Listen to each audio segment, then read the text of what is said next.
Salam alaikum wa rahmatullahi ta'ala wa barakatuh. Alors maintenant, on va voir la deuxième partie de la cinématique du solide. La première partie, on a vu la relation de Varignon, donc c'est la vitesse en un point A, elle est égale à la vitesse en un point B, plus AB vectoriel oméga, tel que oméga, c'est le vecteur rotation instantané du corps S par rapport à R. R, c'est le référentiel par rapport auquel on calcule les vitesses du corps. On a vu aussi l'expression du torseur cinématique. Donc, on a vu que le champ des vitesses, c'est un champ antisymétrique. Donc, on peut le considérer comme un torseur tel que il est défini par la résultante oméga et par la vitesse au point M. D'accord? Dans ce cas, on a pris le point M. Tel qu'on peut appliquer la relation de Varignon pour exprimer cette vitesse. On sait que pour un torseur, on peut définir l'invariant vectoriel. Donc ça, c'est un invariant vectoriel, c'est-à-dire que le oméga de S par rapport à R, il ne dépend pas du point où l'on calcule le torseur. Et il y a l'invariant scalaire lorsqu'on fait le produit de la résultante et du moment résultant du torseur cinématique, c'est-à-dire oméga fois la vitesse. Alors, il est invariant parce qu'il ne dépend pas du point où on calcule la vitesse, c'est-à-dire oméga VA, elle est égale à oméga VB. Parce que si vous prenez cette relation, vous multipliez par oméga des deux côtés. Alors, le terme oméga AB vectoriel oméga, ça va s'annuler. Donc, on obtient cette expression, ce qu'on appelle l'automoment. Aussi, l'équiprojectivité, c'est-à-dire que le champ des vitesses, il est équiprojectif. La projection de la vitesse VA sur la droite AB et la projection de VB sur la droite AB sont égaux. Donc, égales en projection. On passe maintenant aux relations qui nous seront utiles dans ce chapitre. Donc, il y a la dérivation vectorielle, c'est-à-dire lorsqu'on a un vecteur AB, et on a des référentiels. On a le référentiel R0 qui est un repère absolu, c'est-à-dire il est fixe. Et on a un repère R1 qui est mobile par rapport à R0. On l'appelle repère relatif. Donc, la dérivée de AB par rapport à R0, elle est égale à la dérivée de AB par rapport à R1, qui est le repère relatif, plus oméga de R1 par rapport à R0 vectoriel AB. Tel que toujours oméga, c'est le vecteur rotation instantané du repère R1 par rapport à R0. D'accord? Alors, on peut faire un exemple de ce oméga, que vous compreniez c'est quoi. Alors, j'ai là deux repères. Le repère R, qui est en noir. Il y a le repère R', qui est en vert. Tel que le repère R et R', ils ont le même axe Z. Et le repère R', il tourne autour de l'axe de R, autour de l'axe Z. D'accord? Avec un angle θ. Donc, le vecteur rotation instantané, oméga de R' par rapport à R, c'est égal à la dérivée de θ sur dt suivant quel axe? Suivant l'axe des Z, c'est-à-dire suivant le vecteur unitaire K.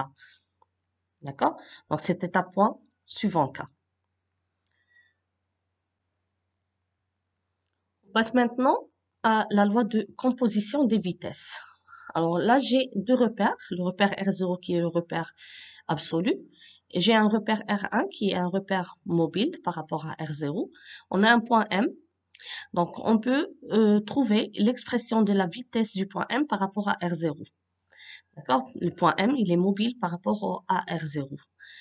Et on peut exprimer le vecteur OM, donc le vecteur position OM. OM, c'est égal à OO1 plus O1M.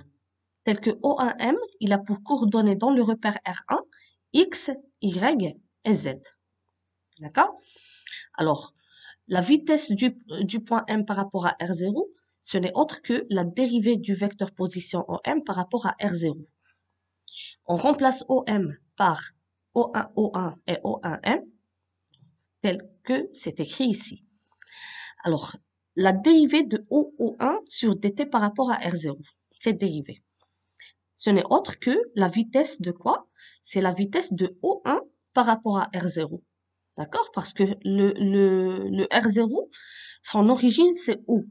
Donc, la dérivée de O1 sur dt par rapport à R0, c'est la vitesse de O1 par rapport au repère R0. Vous voyez?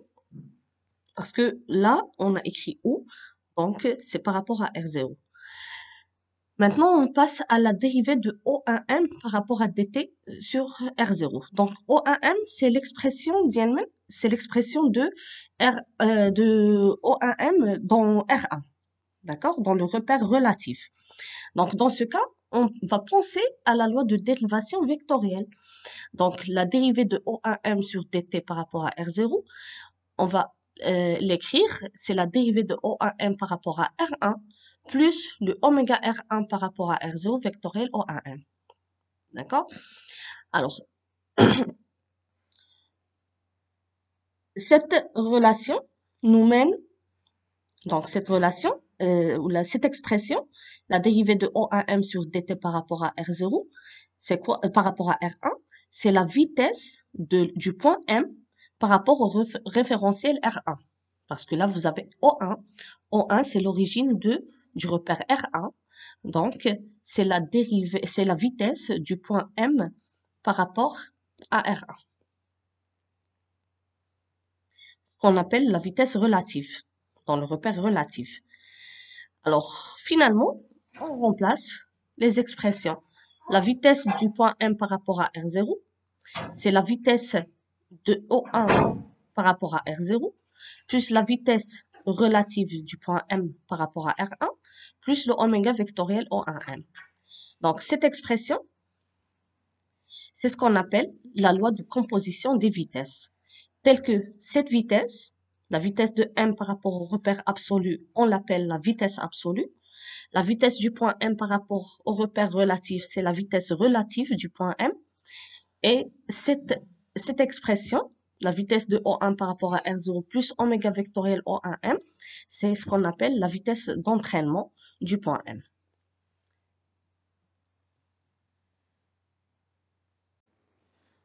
On passe maintenant à la loi de composition des accélérations. Donc, on va prendre la dernière relation de la vitesse. Donc, la vitesse du point M par rapport à R0, qui est égale à la vitesse relative plus la vitesse d'entraînement. Et on va la dériver. Donc, on fait la dérivée de cette vitesse par rapport à R0. Donc, on obtient l'accélération du point M par rapport à R0, ce qu'on appelle l'accélération absolue. Donc, ce n'est autre que la dérivée de la vitesse relative du point M plus la dérivée de la vitesse de O1 par rapport à R0 plus la dérivée de cette expression, ce qui est la dérivée de oméga vectoriel O1M plus oméga vectoriel la dérivée de O1M par rapport à R0. Donc, on va prendre terme à terme. Donc, ce terme-là, donc, on a vu que c'est la vitesse relative du point M. Donc, puisque c'est relatif et on fait la dérivée par rapport à R0, donc on peut utiliser la loi de dérivation vectorielle. Donc, c'est la dérivée de la vitesse relative par rapport à R1 plus oméga vectoriel, la vitesse relative du point M.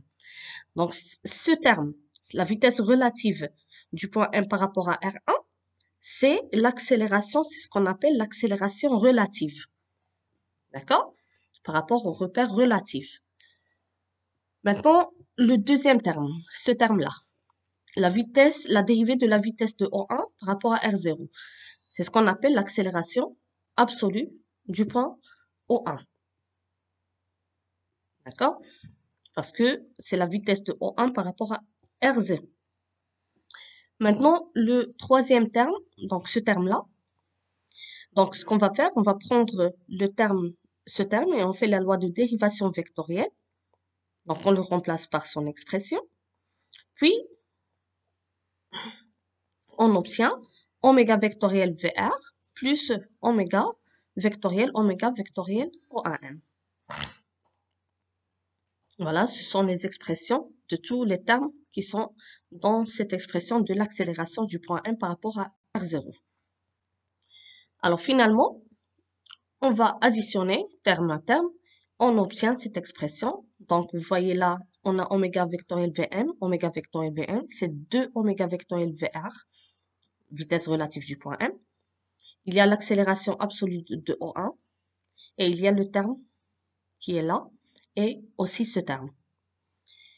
D'accord? Donc on obtient finalement donc l'accélération absolue, c'est l'accélération relative du point M, c'est-à-dire c'est la dérivée de la vitesse par rapport au repère relatif. Le terme de oméga vectoriel Vr de vitesse relative de M, c'est ce qu'on appelle l'accélération de Coriolis. Et il y a aussi l'accélération d'entraînement qui est exprimée par ces trois expressions. Donc, on peut noter, c'est que l'accélération d'entraînement, on l'obtient lorsque le point M, il est fixe dans le repère relatif.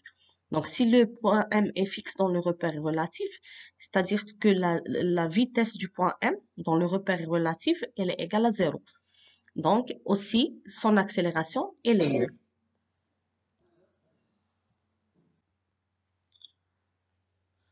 On passe maintenant au mouvement de rotation autour d'un axe delta fixe. Donc, on considère un corps S qui est en rotation autour d'un axe delta fixe dans un repère R. Alors, on prend un point A qui appartient à delta. Donc, on sait que tous les points qui appartiennent à cet axe delta, ils ont une vitesse nulle. Si je prends maintenant un point quelconque, M, qui appartient à S, donc on exprime la vitesse du point M en fonction de la vitesse du point A par la relation de Varignon. Donc, Vm, c'est égal à Va plus oméga vectoriel Am. Donc, ce qu'on remarque, que la vitesse, elle est nulle, donc on obtient que la vitesse du point M, c'est oméga de S vectoriel Am. Tel que, bien sûr, le vecteur rotation instantanée, il est non nul.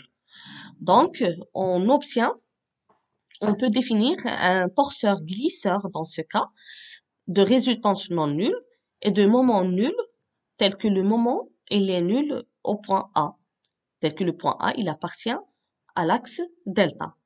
Si je prends un autre point, le point M, donc on définit le glisseur au point M tel que il est défini comme oméga et la vitesse du point M qui est égale à oméga vectoriel AM.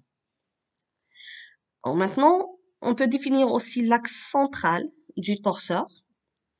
Donc on va montrer que l'axe central du torseur, il est confondu à l'axe de rotation delta du corps. Alors, si on prend un point A qui appartient à delta, on a vu que la vitesse du point A par rapport à R, elle est nulle. Donc, la vitesse du point A vectoriel oméga, elle est égale au vecteur nul aussi. Il est nul. Donc, cette expression nous mène à dire que le point A, il appartient aussi à delta prime. Tel que delta prime, c'est l'axe central. C'est la définition de l'axe central. Donc, l'axe central et l'axe de rotation du corps sont confondus. Dans le cas d'un corps en mouvement autour d'un axe fixe. Troisième point, c'est le mouvement hélicoïdal. Donc, on a un point M qui appartient à S.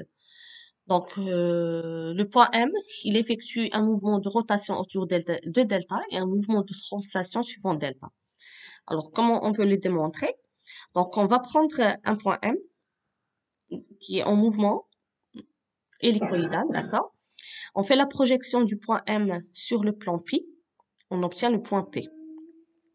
Alors, on peut écrire le vecteur OM, tel que OM, c'est égal à OH plus HM.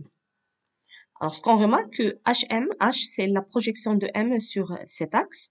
Donc, HM, elle est égale à OP. Alors, maintenant, on peut définir la vitesse du point M. Donc, la vitesse du point M, c'est égal à la vitesse du point H plus la vitesse du point P. D'accord? On fait la dérivée de cette expression, on obtient cette expression. Alors, la vitesse du point P, on peut la remplacer par la relation de Varignon. Donc, c'est la vitesse du point O plus oméga vectoriel OP. Alors, or, le point O, il appartient à delta. Donc, sa vitesse, il est nul. On obtient la vitesse du point M, c'est égal à la vitesse du point H plus oméga vectoriel OP. Donc, cette expression, C'est quoi? C'est c'est la vitesse du point H qui est en mouvement de translation, suivant delta. Et cette expression, c'est quoi? C'est une rotation du point P autour de l'axe delta. Donc, c'est la définition du mouvement hélicoïdal. Donc, on a un mouvement de translation plus un mouvement de rotation autour de delta. Voilà, c'est tout pour cette partie. Bon courage.